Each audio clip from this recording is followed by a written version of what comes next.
I'm going in ranked, I think 44th or 45th out of 46 or 47 athletes. So I know for me it's going to be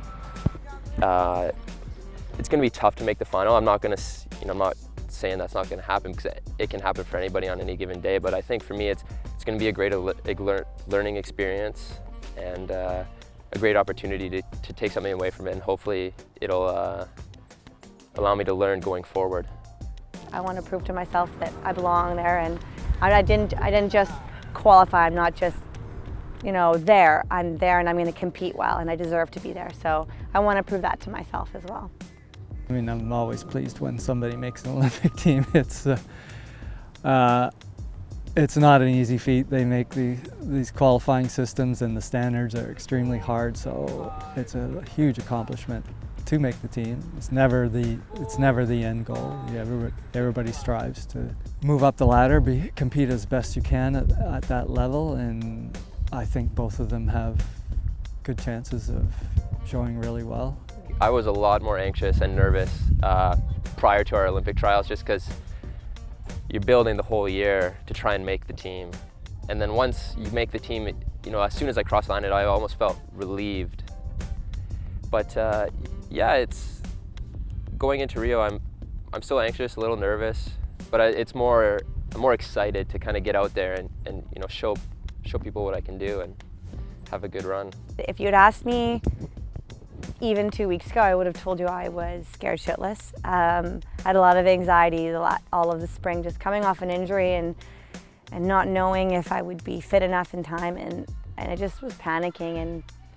And I guess I just realized in the last couple of weeks after I was selected to the team that I've done everything I possibly can to prepare, and I'm feeling good, and the only option I have is to be confident and to stay positive. I think it was viewed as sort of a pilot project for BC Athletics. We'll pick a discipline, endurance, and see how this goes. I think it's been a success, so I think they'll probably look at expanding it into maybe a throws or a jumps high performance group.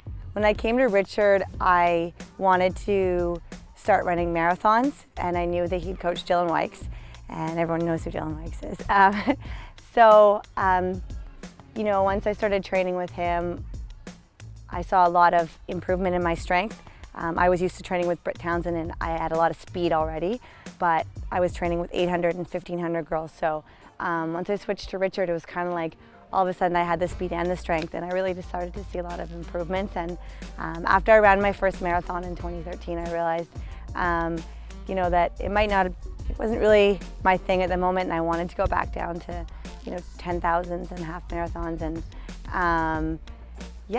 Richard's an awesome coach, and he's very calm and relaxed, which is what I need. You don't see him screaming on the sidelines at practice like a lot of coaches. He just always says, relax, stay patient, just a few words throughout the whole workout, which is really nice because he keeps it low key, and I tend to get pretty amped up. So, yeah.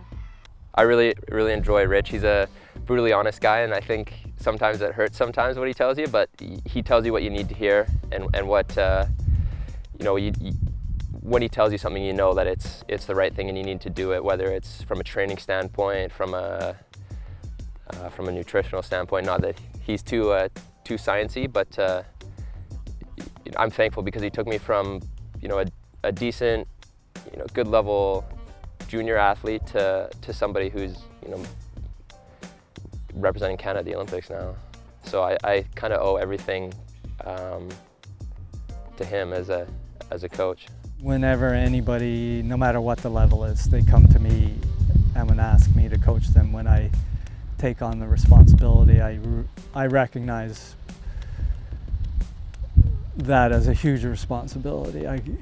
That probably comes from me as an athlete, never finding the coach that I could really put my trust in. And I know how hard it is to let go of your athletic abilities and goals and put them in the hands of somebody else. So we've been around for almost 2 full years now, and I've been with Rich for 3, and it's one of those things, like when we first started, we had guys like Dylan Wykes and Rob Watson, and they were kind of the pinnacle of the group, the guys that had been to world champs in the Olympics. And for myself and some of the other athletes, they were there as, to set the standard, and it was, the idea behind the club was to produce international level athletes. And it's just been interesting because as the group's developed into one of Canada's best, my athletes like myself and Natasha have kind of developed with the group, and now we're basically fulfilling the mission statement of the group, making international teams. Everything I've done, especially the last few years, is all to hit this point